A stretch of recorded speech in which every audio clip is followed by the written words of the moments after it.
Okay, man, are you ready to go? I'm ready to go. Now, come on, now crank this motherfucker up.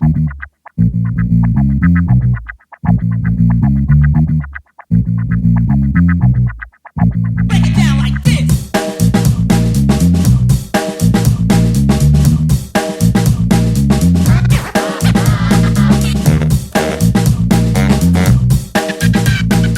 Hello, Internet. Gino, that from Gino Briecko here again with another episode of Deep Listens. And today we followed our normal tradition and we played the second game in a series, Titanfall 2. The second Titanfall. We haven't played Titanfall 1. I assume it's like this, but different maybe.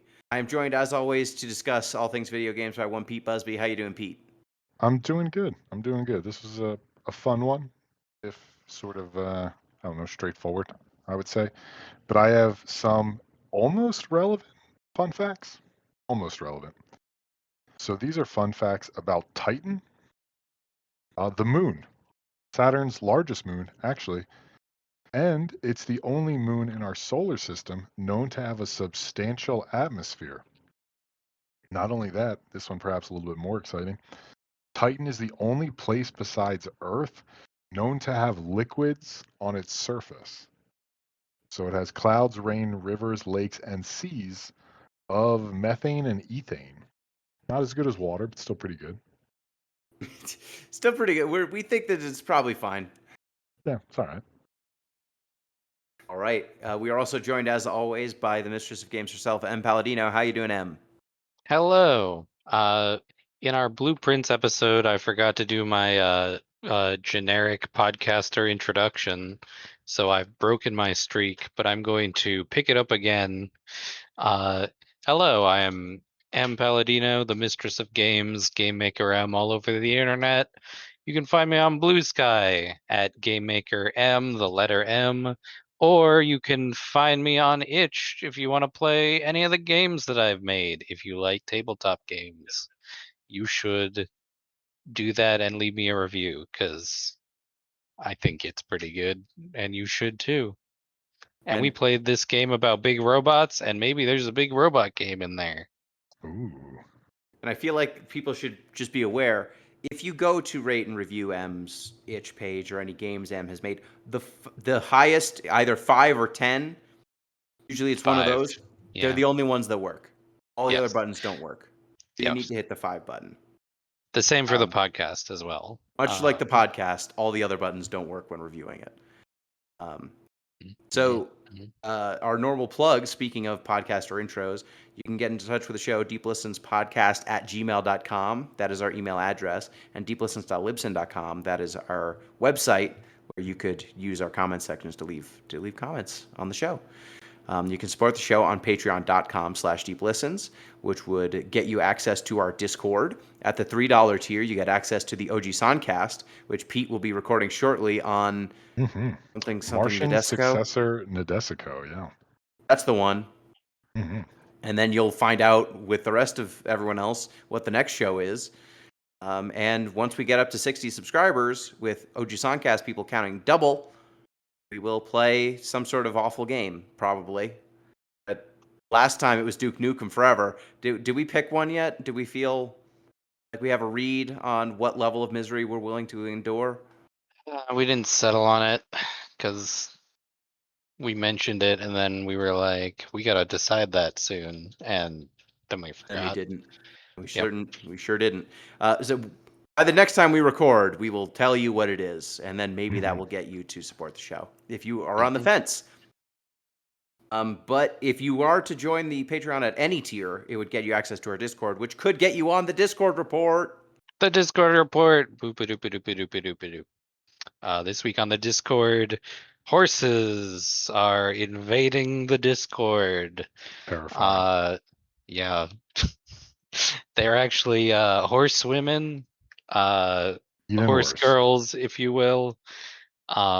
Wait. Pete, Are we talking women who are into horses or like centaur women? Not either of those. They are anime women who have horse ears and tails. Pete, are you familiar with Uma Musume? Nope. Uma Musume. Uma Musume is a game about horse racing, ostensibly, except the horses that you are racing are anime girls. Um, But wait, Em, that doesn't sound weird enough. What is it about these horse girls beyond the fact that they race and they're anime women? Where do their names come from? Where do their personalities come from? so they are all named after actual horses that are either dead or alive in our world. Like Uh, Seabiscuit, like one of them Seabiscuit. Seabiscuit is not in here because they are more modern than Seabiscuit. But in theory, there will probably be a Seabiscuit at some point. Um, this is a game and an anime and a manga, I assume. Um, Can which, I yes. Let me ask you a question, and it disgusts me that this is a reasonable question, Mhm. but I don't get intimate with any of these horses, do I? No, That's not part you of do this. not. Thank goodness.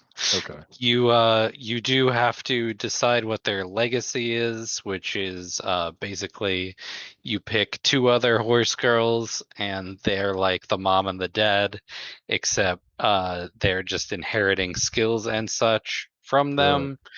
the sire and the Um, dam, to put yes, it in horse exactly. racing terms. Yes. But Uh, they inherit the skills by just hanging out. I mean, sometimes they're hanging out, sometimes they're like just sort of inspiration that you get. Like, I don't know. There's like we might play this game at some point. It Oh, Not at all. is it. I don't want to spoil too much. Just know that we've been talking about it. It has invaded the shortlist channel in the Discord because ZP mentioned it at one point as a maybe you should play this game because it's weird, and we've played games about anime horses before. I haven't, but you have. have So, Really? we? didn't you play that one where it was like a horse boyfriend? Oh yeah, we did play that horse boyfriend dating game. Uh-huh. What? I And you just loved Yeah. blacked it this so out? much. Was I like, I can't survive with this knowledge? Let me shut this out of my brain. You might have Probably. forgotten. It was a dating sim where you dated a horse. It was like it was a It pretty was a boy, but instead it was a horse. I mean, I wasn't it remember the like a pigeon horse one. body and then like an anime boy head on it? Yes. Yes, it was. Terrifying. All right. Terrifying. I'm glad you Yeah. blacked it out, Pete. Maybe you weren't on that episode. I don't know. I think Oh, ZP was because it was a hmm nightmare. Yeah. I will say this one probably better than that. Uh, It seems to but be a game. it is a game. You are doing like training your horses to become the best horse girl they can be. Um, but it is a gotcha, so there's that. Yeah. So that's going on. Yeah. There's been a lot of pet pictures recently hmm of cats. If you like People cats, have been seeing the new Superman and saying it's pretty good. okay. I'm that gonna they see it have. tomorrow, so I can't speak to it, but maybe it is good. I will definitely be checking that out at some point. I haven't seen it yet. Mhm. Um, my obsession of the week, and also something that's been going on in the Discord, is I continued playing Blueprints Yeah. with a partner, Mhm. and that makes that game a lot more enjoyable. Also, not having a time pressure makes that game not a whole lot more enjoyable. Makes it a whole lot more enjoyable. I've enjoyed it, but Mhm. the more I have played, all of my critiques stand. I don't Uh-huh. feel like I have uh, gotten less mad about when I solve a puzzle and then run out of steps or run out of keys, and so I have to restart my run, even though I have a bunch of stuff that would be useful for a run, except for keys, which has happened quite a few times. So yeah, still same issues I had with the game and the podcast. Do not retract any of that, but I will say that the game is definitely more enjoyable if you're playing at a more leisurely pace with a Yes. friend to bounce ideas off of. It is a good streamer game, I think. I say that having not played it on a stream, so it could absolutely not be. But it seems like the kind of thing where you want a bunch of people who are looking at your screen, going, "Hey, what's that thing? Yes, Can you touch that?" Um, for yeah, sure. we also had our Blueprint spoiler cast. I hope you two didn't listen to it, I because didn't. Nope. yeah, Yeah, I'm because still it's playing it. spoilers. Okay, well, when you get to the point where you feel done with it, you can listen to that episode, and maybe we have some insight for you. Yeah, Me I and gotta. I Morgmaster.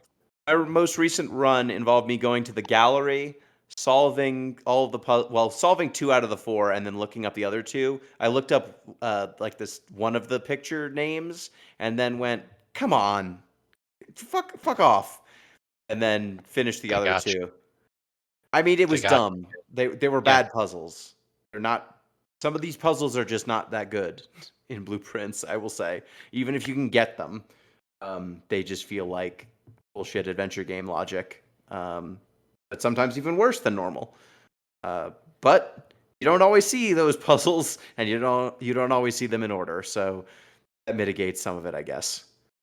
Um, but yeah, I'm continuing to play Blueprints, and it is more enjoyable than I had a better time than in my previous recording.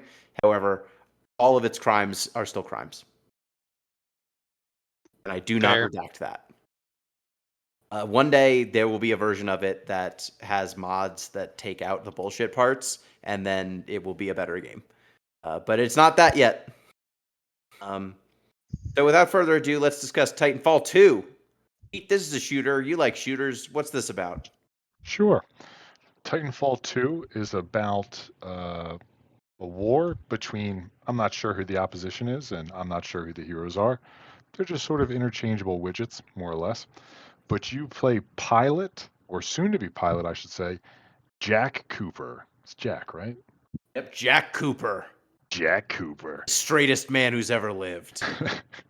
And pilots are basically hypermobile, sometimes invisible super soldiers who, in addition to just wrecking people on their own, can also summon titans. These giant mechs that drop down to the surface of the planet in a Titanfall that you then climb into and fight. Well, you don't really fight, you stomp on soldiers and fight other mechs. So, long story short, you're a Jack Cooper super soldier who sometimes fights with his mitts and sometimes fights with his giant mechanical robot. Mhm. Yes. Your giant mechanical robot's name is BT, and you inherit him because, wouldn't you know it, you have a mentor. You're there for like 2 minutes at the beginning of the game, and gosh darn it, your mentor dies and turns over his robot to you, and you're not ready. No. You're You're not just ready. you're just a little guy. You're just a rifleman. You're not Rifleman. supposed to be piloting a Titan. No. That's that's like a big deal, and you are only doing simulations at that point. But the the hero's journey call to adventure happens, and you gotta you gotta inhabit Matthew Mercer, who is gonna pilot this Titan. Yep. You're just a rookie. You can't play in the finals. Hmm. Sure you can. Alas, your captain died and left you his jersey, I Hmm. guess. So now you Yeah, have to do it. Um, that's how it works. that's how it works. First question. I guess this is an economic question for Pete. It seems like the super soldieriness of these people is mostly they get jetpacks and cloaking devices, Yes. and they just don't give those to everyone else. Yes. Um, Seems like an oversight. Seems like you probably want to give the other people the jump jets and the Uh-huh. cloaking. Yeah. Yeah. That does seem reasonable. I'll say two things. I think the game sort of gestures at this in two vague ways. One is there seems like there's some sort of compatibility check between Titans and people. So I think the Titans is kind of legit because there's also they had to steal that tech from their enemies. That was the second point. I guess the rationale would be like if it's like fighter jet pilots. Like, yeah, everybody would probably be better if they were in a fighter jet, but we just don't have that many fighter jets. Yeah, I guess so. I guess there's a scarcity, and maybe that is discussed in Titanfall 1 about why some people get jump jets and get to not die in 2 shots, and other people Yeah. just have to get shot and die. I think the Um, bigger issue isn't so much why doesn't everybody get, jetpacks and cloaking devices. I think the question is more why do we keep throwing individual soldiers at these giant robots? yeah, that Good is a great question. question. There are so many individual people who are not in robots that just charge you with a little gun, and I don't know what you're doing to the big robot. Usually Dying, they're just getting painting it. stepped on. Yeah. Nothing. hmm Getting It- bones caught in its gears, I guess. Is that the strategy? Yeah, it's the Zap Brannigan strategy of I'm going to fly the ships directly at the enemy's cannons, and then your ship's wreckage will clog the cannons. Or he keeps sending them at the killbots until they reach their predetermined kill maximum and then shut off. Yep. Yeah, it's all Zap Brannigan strategy. But it is worth mentioning when you kill enemies in Titanfall 2, if you kill them with regular guns, they mostly just ragdoll and fall down, and sometimes their helmets pop off. If you kill them with your mech, it's just red mist. They explode into tiny particles and Yeah. body parts. Yeah, it's the scale of the damage by the mech guns and the mech punches is so ridiculously out of proportion with the rest of the game that seems like, to your point, Pete, why send the people at all? They don't even seem to be equipped with guns that can hurt the mechs for the most part. No. Nope. I Don't even don't. give them rocket launchers. Here's the question: do they expect that they are fighting not a person in a giant robot? And then the robot shows up and is a real bummer. Yeah, exactly. Are you raining on their parade where they were like, "We brought a knife to a gunfight, and you brought a nuclear gun. bomb"? Yeah. Yeah, you brought a gun. It's a bummer. I mean, they're in a world where Titans exist and everyone knows it, and they've got people who get to be in Titans. hmm I mean, the rationale seems to be in a lot of these cases that they are indoors in places that Titans can't fit because they made the doors too small. Genius. Like that's most of the fighting where Titans are not involved. When you're outside, it seems like it's just Titan time all the time. Titans also drop from orbit. They sure Right? do. So like you could just drop a Titan on a building and that's it. Building go. Why even put in the Titan in? Just drop the giant capsules from orbit. Yeah. I guess at that point. This is Though I do feel, why I don't we feel, just orbital bombard if we're already using this technology? Yeah. yeah, this is real Star Wars. Well, why don't they just warp light speed into everything? Good question. We should debate that for the next 30 years. Yeah, forget this game. Let's not even worry about Titanfall. We have a lot of questions about their military strategy first.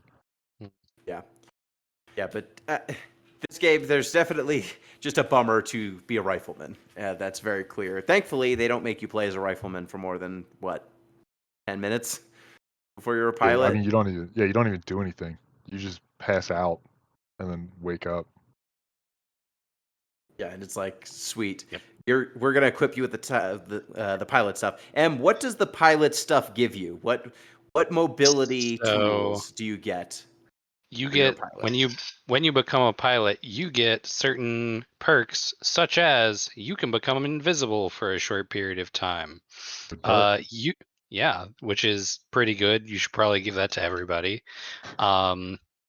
You can double jump because it's a game. You got to get a double jump in there. You can also wall run, which is sick and probably one of the best feeling parts of this game. That or the slide. The slide's pretty good too. The slide is also pretty good, but I think normal people can also slide. So Not with probably jets. that's true. You do have like jet booster things going on. So it seems pretty good to be a pilot. Is there anything else? It was a big that's three. you get a HUD. You get a better HUD Yes. too because Yeah. your robot friend is helping enhance your vision or whatever. You also, I don't know if this is a pilot perk, but just something I wanted to mention. You also get a device called a data knife, which seems to Oh, be yeah. half knife, half PDA for whatever reason. Yeah, it's kind of sick. Half knife, half USB stick. Yeah, it's Mhm. gibberish. Why is their data storage method knife based? Because it's sick. Because it's cool. Sometimes you need to hack enemy robots by jumping on their backs and stabbing them with your data knife in their Yeah, data port. sure. If you were in a meeting and you were like, we need a way to hack the robots, and someone was like, I think it should be a knife, you would be like, that's sick as hell, actually. Give this guy a Like promotion. send this person to HR. They're clearly unbalanced. I think it's fine. I see no issues with having a knife that can jack you into seems to be anything. Anything. They all have knife ports. I just love the idea of a board meeting where someone's like, I don't know, maybe we should have like a plug that the guy has. Maybe it's, some sort of plug that, I don't know, it comes from his head or something. And then the world's coolest man has sunglasses and is turned away from everyone else and then turns around and goes, data knife. Damn. You've done it again, Kevin. My Since the God, get that man switchblade an comb, executive how do you come up with office. such a good knife-based product? I hope that they are responsible for the knives in every game made by this studio. I hope they're responsible for why the knives are always pretty good. Oh, I guess we didn't say you do have a really good melee attack. I don't think that's pilot exclusive, but punching seems to be the most lethal thing you can do in this game. Just about. Yeah. Also because it takes a lot of bullets to put somebody down in this game. I've seen What worse. difficulty did you get? What did you play Hard. on? Okay, I played on normal. Hmm. How about how? Okay, we should probably start. How long were you Yeah. able to play this game? I played this game for, let me open my Steam library here.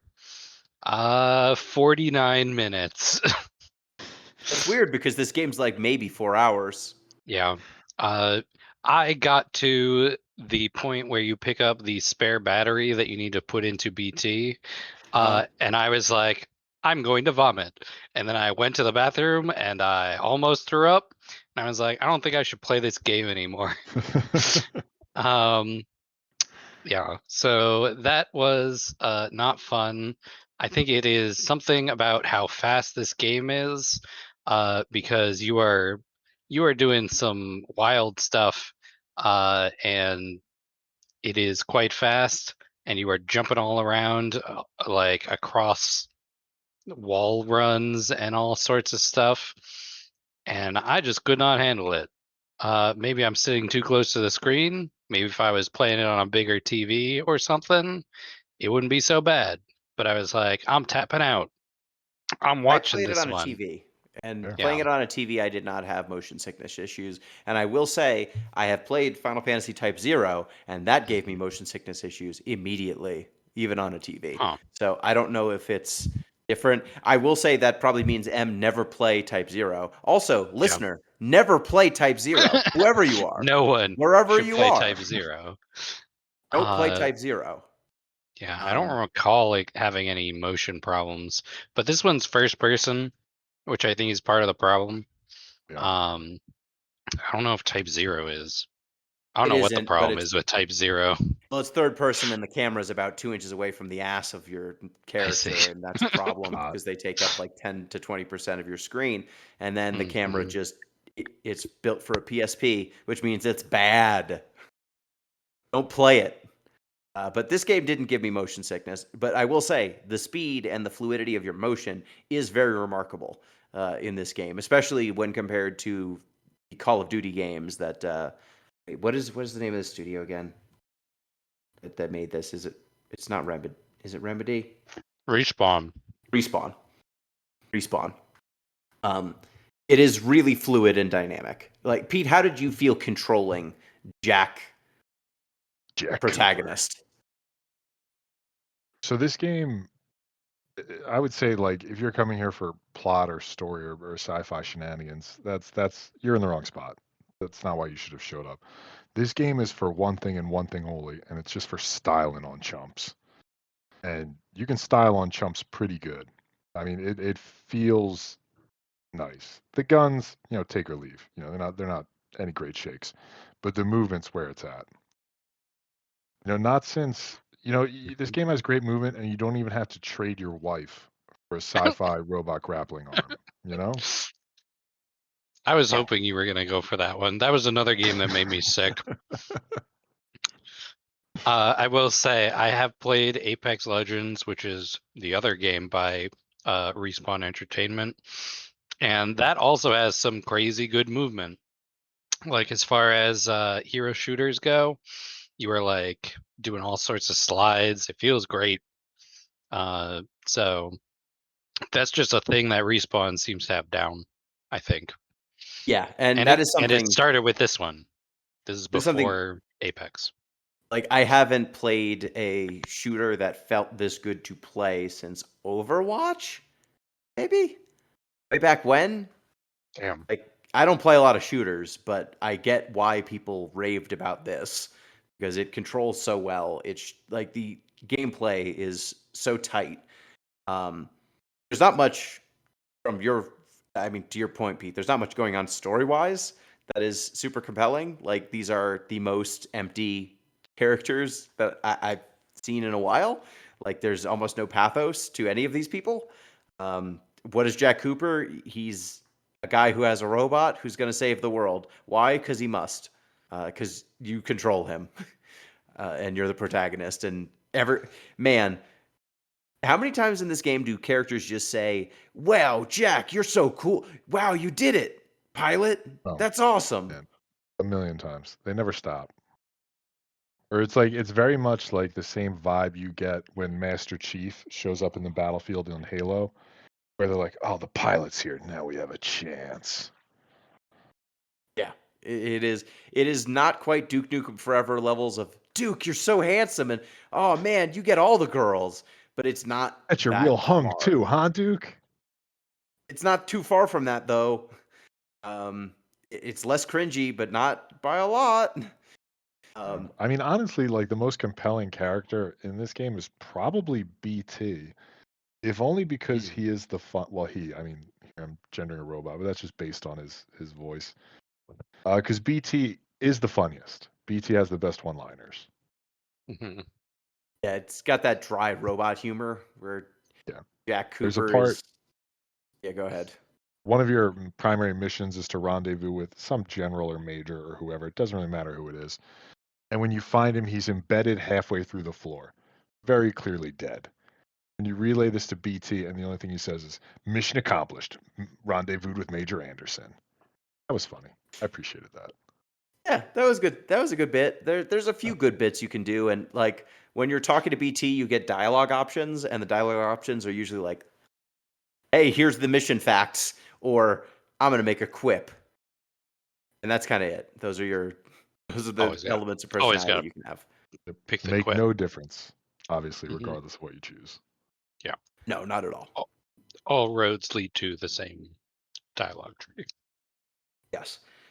So I would say this game, we played story mode. I don't know, did either of you try multiplayer at all? Is he No. even still around? It does still play, I think. Okay. But I mean, people who are still playing the multiplayer for this game 9 years later, it's just be lunatics. Yeah. We would die instantly. I think the game would load and my character would just ragdoll instantly at this point. But in story mode, there's kind of the tutorial level, like you said. You're going to grab batteries for BT. It's mostly just figuring out how to control your pilot and doing a lot of wall running. And they've got all of the modern game design theory just at play at all times. How do we know which walls we need to wall run on? Well, you see, it looks brighter and there's light on it, and there's a different texture to denote that this is where you need to go. Um, and I did find it very impressive. Like, they are able to clearly communicate in pretty complex spaces exactly where you need to go, while still managing to make things look at least somewhat organic. It's all a funnel, but it is a very pretty funnel. Um, Pete, did you find similarly you were able to navigate things well? I did. My most like the part that annoyed me the most about the tutorial, and this isn't a gameplay thing, is you get a speech from, I don't know, the pilot who's, mask you're about to take, about how the area you're in is based off his home planet, and it's a beautiful planet, a natural planet. And what your opponents want is a planet of smoke and metal and death. It's like, really? Is that what they want? I don't know. I don't know who these people are, but I was like, I don't need this. I don't need to be convinced. If you just told me you get a pilot, a kick-ass robot, I'm in, bro. I'm Jack Cooper. I'm not a complicated man. You No. didn't you didn't think you wanted the propaganda speech at the beginning there? I did not. I didn't need the speech like, Dolce et decorum est. That we don't need that in the future in which I can wall run and turn invisible. That's the pitch. Yeah, it is kind of interesting how much this game's gameplay is 99% of why you're here, and then the story beats that they're trying to do from a actual here's a person who's going to talk to camera and try to give you some inspiration. Those are just the most ham-fisted action movie cliches, and that's all they really deal in. Um, but the level design and the control and all that stuff, super duper impressive. The parts where you're playing this game are great. The parts where the game's trying to tell a story, like you said at the beginning, Pete. Who are these people? Who are these two armies? And again, we're picking the second game in the series. Maybe this is all covered. Maybe I would care about who the IMC is and I mean, I who doubt it. the Rebellion is. But based on the fact that it's acronym versus the Rebellion, I'm pretty sure I wouldn't. Um, since you just watched it, did any of the story stuff actually jump out at you from a plot or exposition? I mean, it's good voice acting, I'd Yeah, say. I mean, voice acting's okay. Um, as far as watching it goes, it is like if you played a Halo game, you could just sort of extrapolate what's going to happen in this game. Yeah. I don't think there's anything that is so well. Let me put an asterisk on that. There is that level where you are time traveling. But as far as like the actual like moment to moment stuff, uh, you've seen shooters before. Uh, it's not going to do anything terribly complex until you are in your robot, and then you're like just gunning down waves of enemies. As far as the story goes, uh, there's a mercenary team. They are big badasses, and they have a super weapon, and you want that super weapon so they don't use it to blow up a bunch of planets. And that's it. It seems. Is there more But to it? you're forgetting an awesome part about the mercenaries. Each of them is Oh. ethnic in a different way. It's Oh. threatening. And so we need to take them down. Are they? One's I Australian, one's Russian okay. sounding or German sounding. One of them Uh-huh. talks with, they're loco. Are there any black people in this game? No. Okay. I'm just You wanna don't see. You never see Viper's face. oh, maybe. Viper could I mean, be there's black. I don't there's think that random counts. soldiers on the battlefield who are black. Sure. Of course, but I mean, once you yeah. stomp them, all the soldiers on the battlefield are red. So Mhm. That's they're true. just But Yeah. jelly. to your point, Em, I don't think there are any men in characters with speaking roles Gotcha. Okay. who are Just black. Not that I want to flag noticed. that before we get too deep. Can I also, I mean, I ordinarily wouldn't remark on this, but because she's a video game character and I think they did a shitty job, I'm going to. Does anyone else think they did a really weird job with like the head commander's makeup? Yeah, I it did did think look that. weird. Okay. It wasn't just I me. was All right. like, someone doesn't know how makeup works. No. Yeah. And also how combat works. I don't know. It seems weird that the head commander has like, blush, mascara, eyeshadow in the middle of an active war zone. Yeah, it is odd that the commander of a military unit bothered to put makeup on at all, and that the amount she decided to put on was clown in volume and applicate. Like, it's not a good. She didn't do a good job. That's It's not a not good look. accentuating. Makeup's wearing her, I think.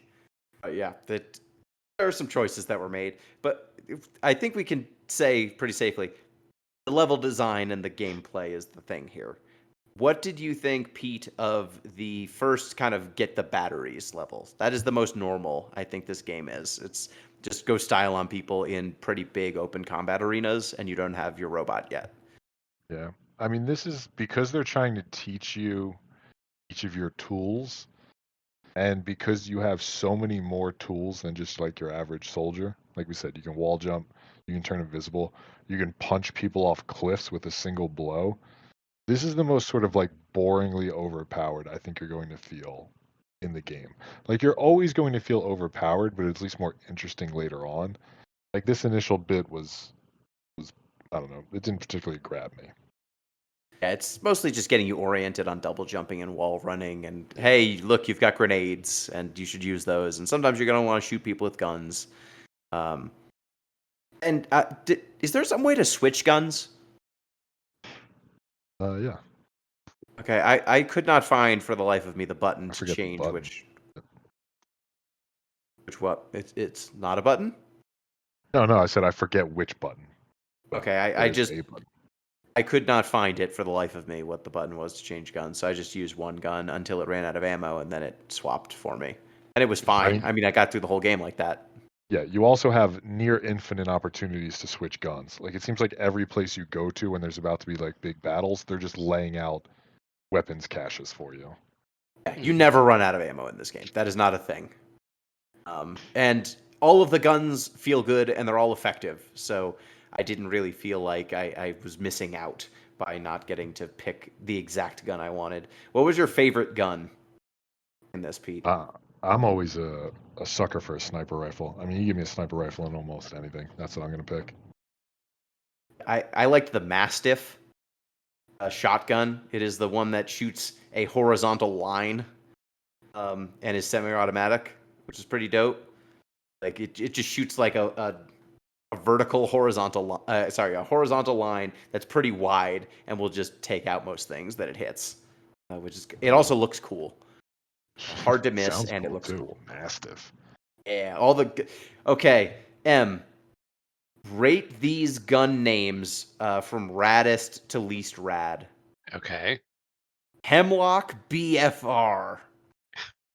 That's pretty good. That's uh these are actually I think these are all Apex Legends weapons. Now that I think about it. Because I know B47 Flatline. yep, that's also Good a one. Apex. What else you got? Alternator.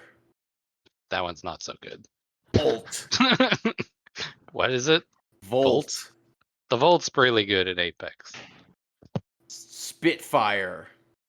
The Spitfire is amazing in Apex, although it might be worse now. I was playing probably a year ago at least. So L-Star. the L Star is an energy weapon, which is not terribly good. Longbow DMR. Longbow is a good Longbow? sniper rifle. It's a gun. Grabber AP Sniper. I have not heard this one before. What is it? Crabber AP Sniper. Yeah, that might be the one gun that isn't in Apex also. D2 Double Take. Is It's a that a sniper pistol? rifle. Oh, Sniper rifle. mhm. The Mastiff. Mastiff shotgun, pretty good. Yep. EM4 Cold War. I don't know that one either.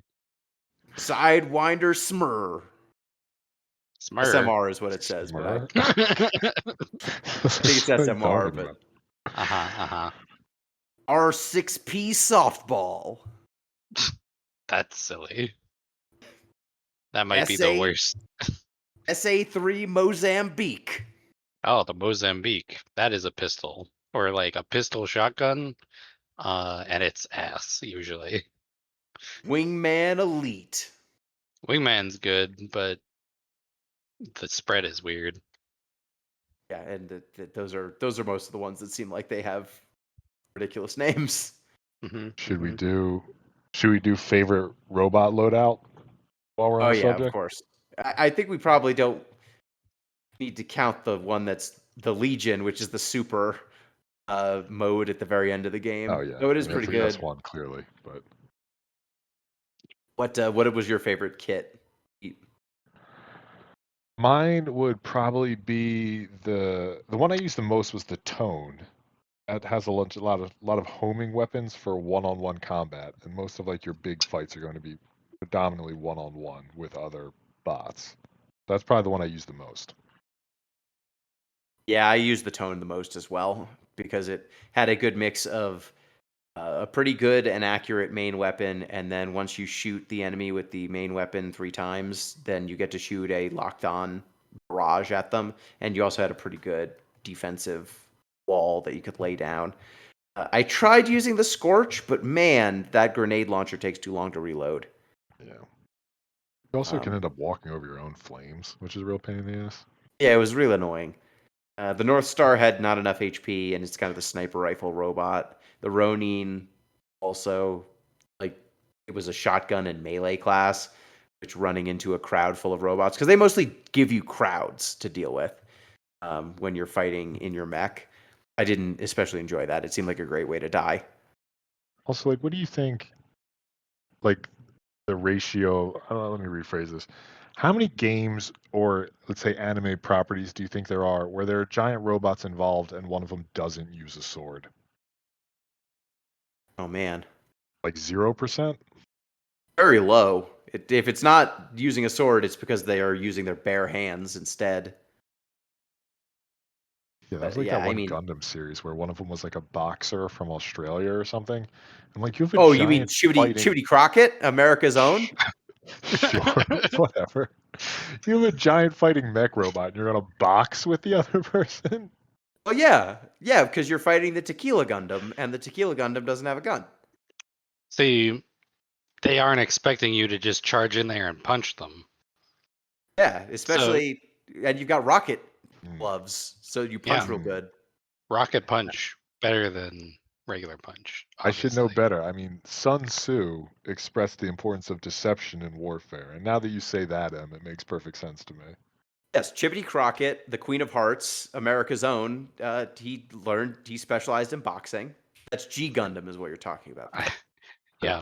I was just vaguely alluding to something I saw a few times. I'm glad you had the whole backstory. I'm sorry, you didn't watch the most racist Gundam, Joe?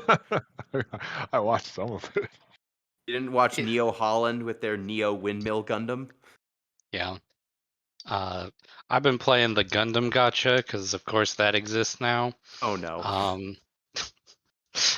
Brief aside, and you can get all those little Gundams. You can play through all the stories of like 10 Gundam series, and boy howdy does that one go places.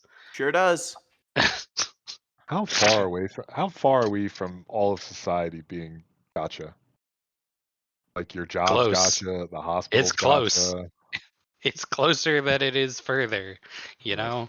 Uh when they introduce loot boxes in your workforce, I mean AI is going to do that, so, you know. I hate that you're not necessarily wrong. Let's look at the things that are less dystopian. This game about mechs fighting on a war-torn planet. So you get the tutorial Oh. level, then this.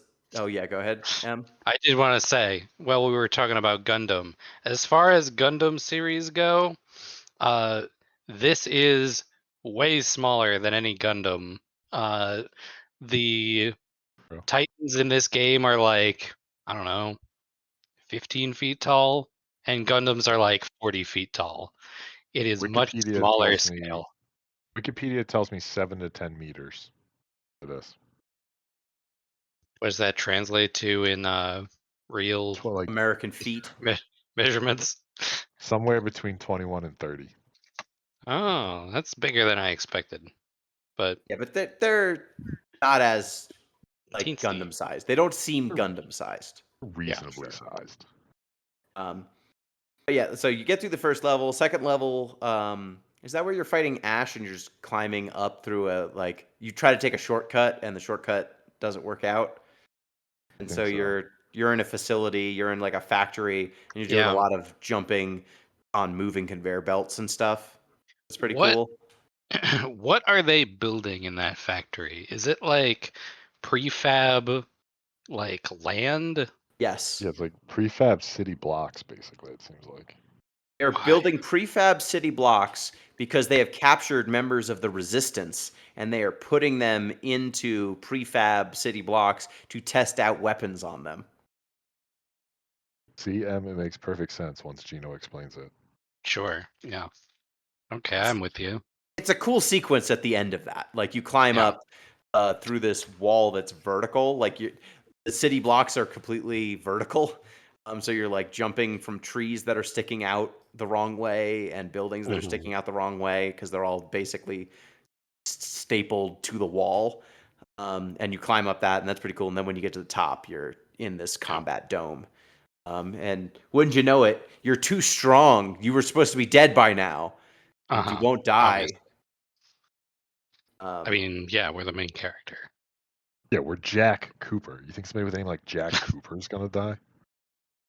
So you fight your way through that level. Pete, anything stand out to you there? It's a lot of Honestly, that was platforming. that was my favorite level.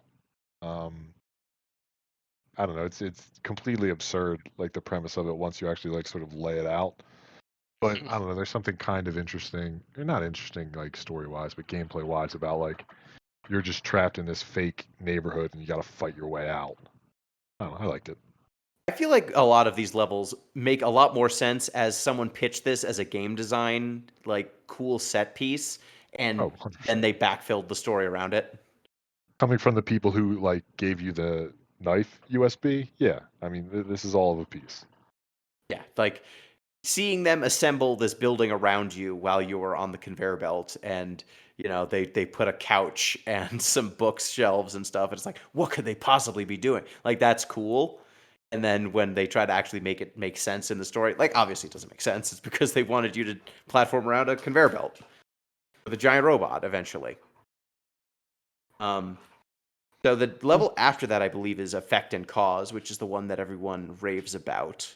What is the gimmick of this level? Okay. So you basically go to this facility where it was what was it before? Do you remember? Like It was a They're weapon like- research facility. Yeah. So you go to this weapon research facility, and this is where you have to find the major, who you end up finding entombed halfway in a ceiling. And there was he had a device which was basically jumping him between two time periods. And so you have to go and find the device on the other half of his body, which is sticking out of the ground.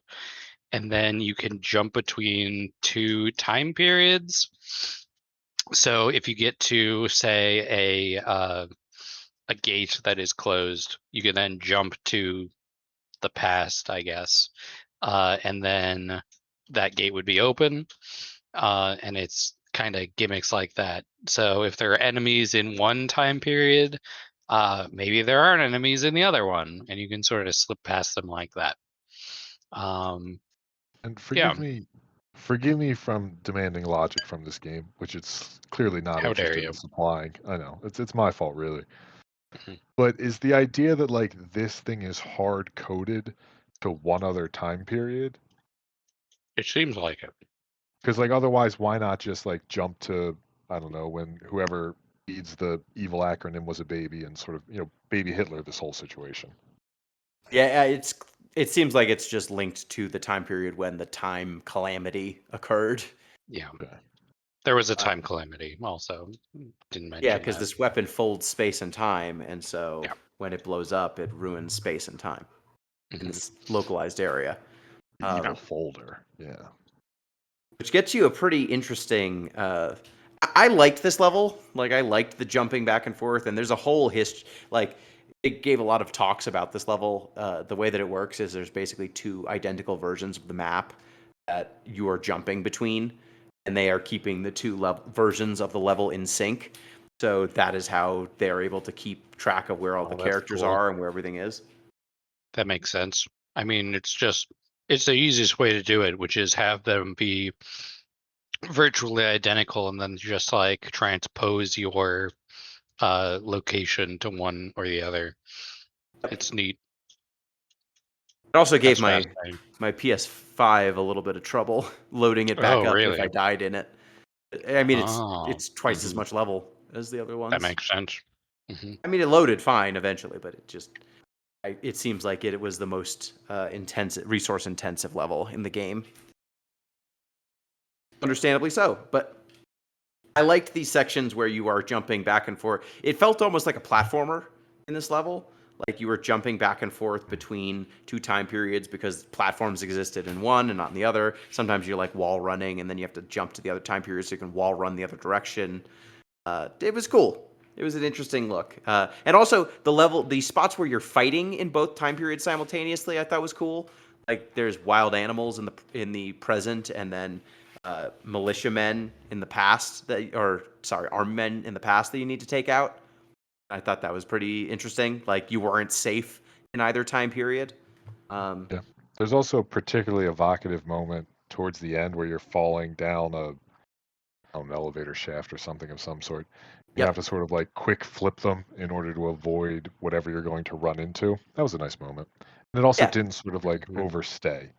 They gave you a taste of that and then got out. Mhm. And then you get the at the very end, time gets completely frozen and you get to run through an explosion that is frozen in time to get to scan the thing that you need to capture, the MacGuffin of this game, the Ark. Um, and I thought that was cool too, like doing all your flippy shit off of frozen in time explosion stuff, debris. It was pretty cool. Um, after that, you get a level that's almost entirely in the air, like you're doing air to air combat kind of.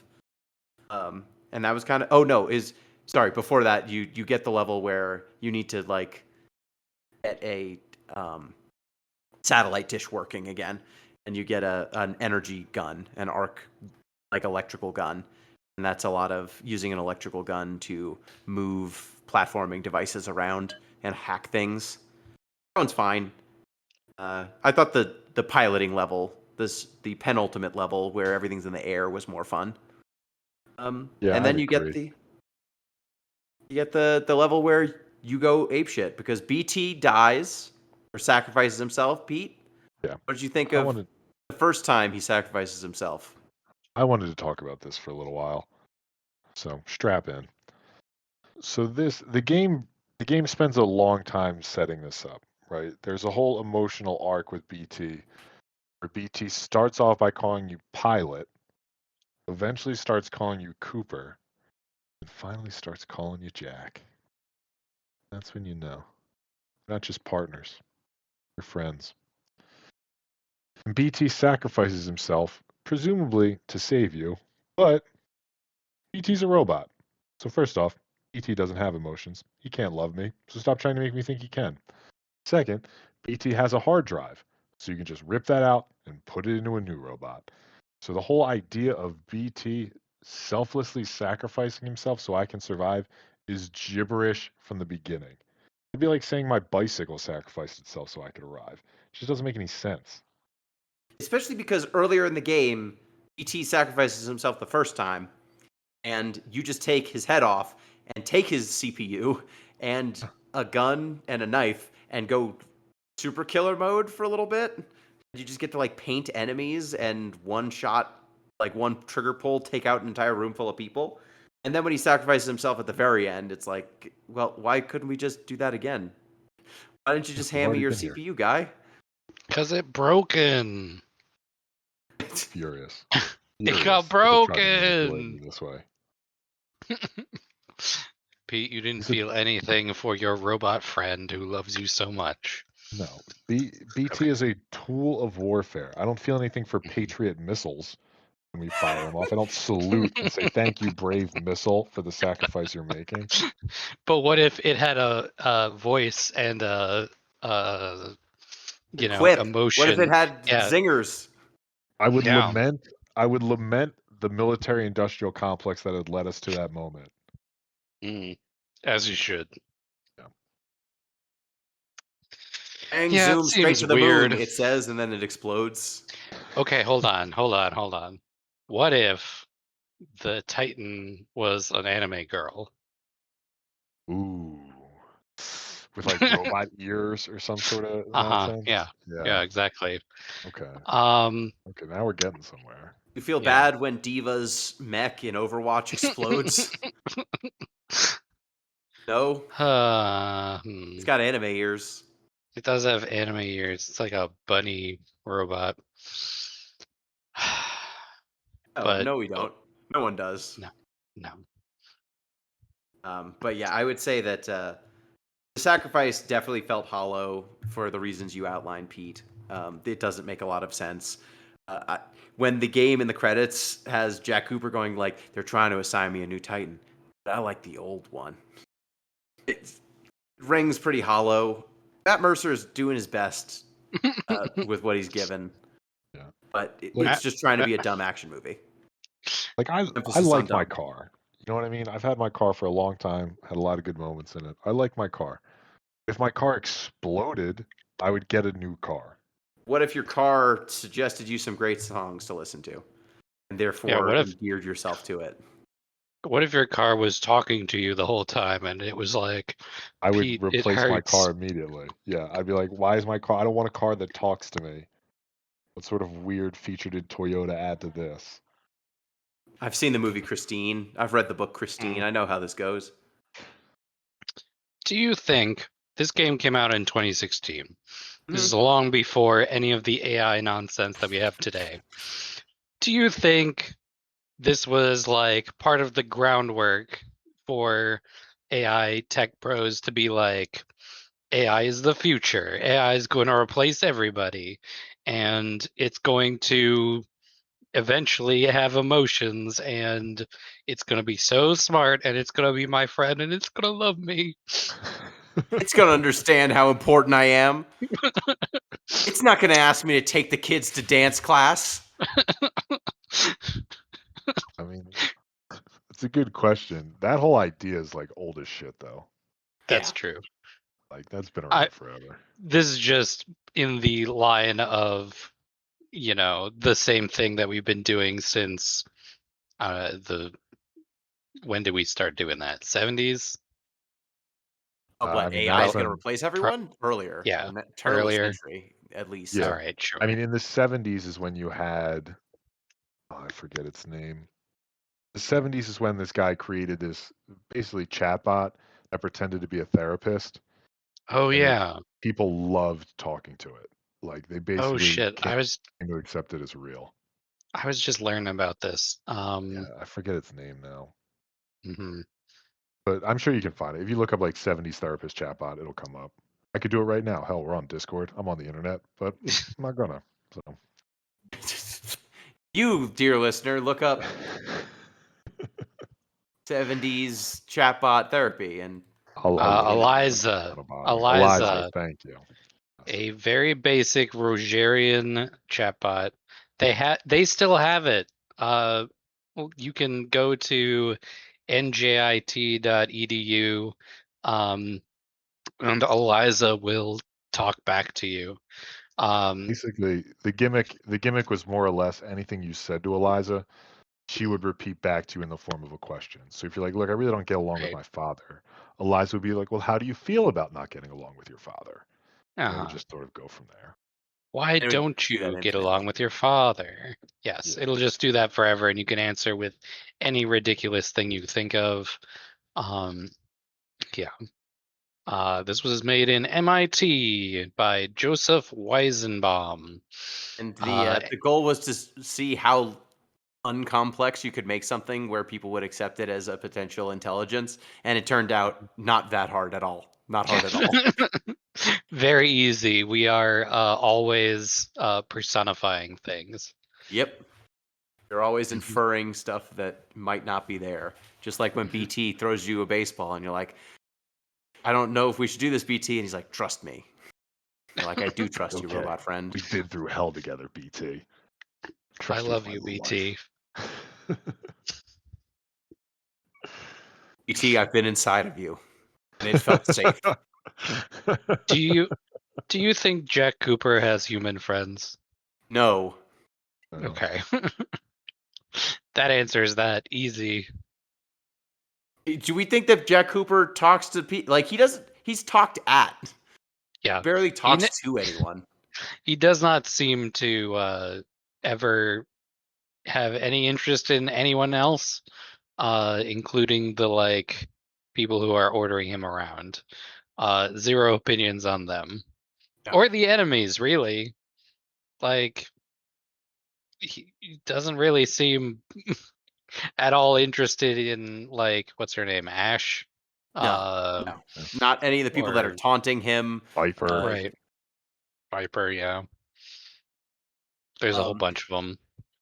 I would Blisk. say, so like this game got a lot of Game of the Year buzz when it came out. I think it plays Yeah. really well, and I get it. I just feel like level design is very strong, right? Like I think we can all agree that part of it is still holds up.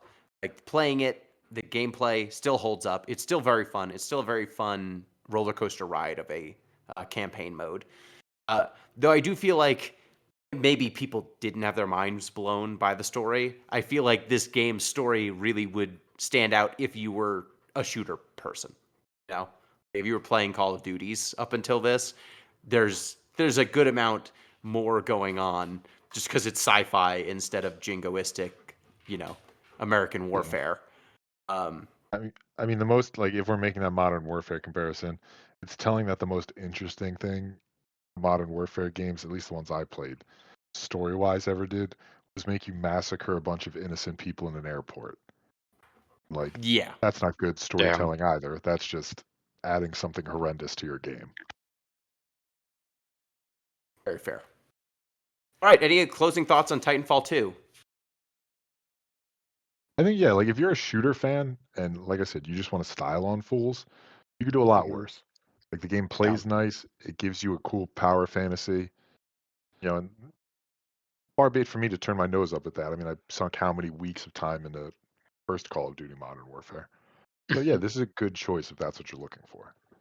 Yep, agreed. And the roller coaster nature of the story mode still holds up to this day, and not a lot of games with stories like this can say that. I will say, as far as a game that you could play in like 4 hours, this was pretty good. For sure. If you can play it, if you're If you're not motion sick, if your constitution is high enough that you can look at it for longer than an hour, it's pretty good. It's not bad. all right. Well, Pete, it is your turn to pick once again. What are we Yep. playing? We're going to go completely in the opposite direction, and we're going to play a point-and-click game, Oh, an man. anti-capitalist point-and-click game, I believe, set in a dystopian, surreal version of Louisiana. So we are going to play Norco, Norco. Norco. I've not heard of this. I read an Very article positive, about it. say the reviews. Yeah, I read an article about it a couple days ago. Maybe you want to try it. I feel like I had this on my. No, wait, this is something else. Oh yeah, no, this is on my wish list. Nice. The comparison in the article said a lot of people say it's similar to Kentucky Route Zero. And I was like, Yeah. say no Okay, more. that's say no more. Sold. That's why I think I added it to my wish list, and then I was like, maybe next time I'll pick this up. but glad to, similar to games you played, Return of the Obra Dinn and the Case of the the Golden Idol. So we like both of those. Yeah, we did. All right, next up we are playing Norco. Thank you, Pete. Yep, always a pleasure. Thank you, Em. Thank you. Looking forward to knocking something off my wish list. Yeah, and thank you, dear listener. Reminder, you can get in touch with the show, deeplistenspodcast@gmail.com, deeplistens.libsyn.com, or support us on patreon.com/deeplistens. Till next time, peace. Break it down.